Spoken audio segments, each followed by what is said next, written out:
امید ہے تمام احباب خیریت سے ہوں گے۔ یہ ایک دوست نے سوال کیا ہے کہ اگر کسی کے 3-4 جمعے لگاتار رہ جائیں تو اس کے بارے میں کوئی حدیث پاک ہے؟ یاد رکھیں دوستو، نماز جمعہ ہر مسلمان کے اوپر فرض ہے اور اس کو اللہ کے قرآن نے فرض قرار دیا ہے۔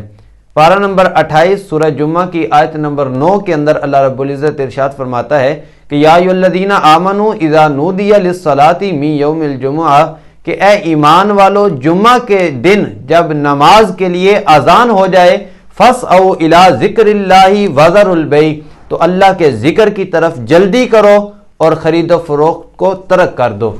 اللہ رب العزت نے جمعے کی نماز کا حکم دیا۔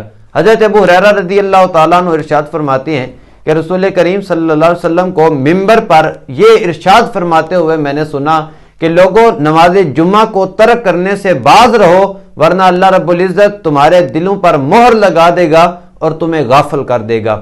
اور فرمایا کہ جو بندہ نماز جمعہ کو حقیر اور معمولی سمجھتے ہوئے ضائع کر دیتا ہے 3 مرتبہ، ایسے بندے کے دل پر اللہ رب العزت مہر لگا دیتا ہے۔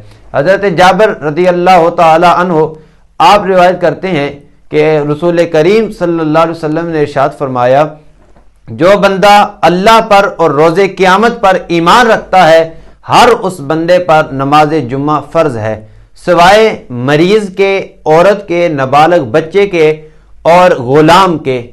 ان لوگوں کے علاوہ، اور مسافر بھی ان کے اندر شامل ہے، ان لوگوں کے علاوہ ہر ایک پر نماز جمعہ فرض ہے۔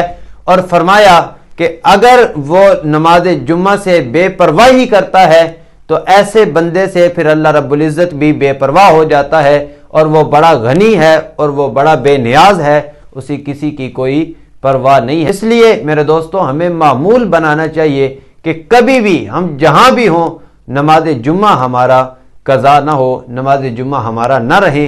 حد الوسیع کوشش کریں کہ ہم جہاں بھی ہوں نماز جمعہ ہمارا ادا ہوتا رہے۔ اللہ رب العزت عمل کی بھی توفیق عطا فرمائے، اور اللہ میرا اور آپ کا حامی و ناصر۔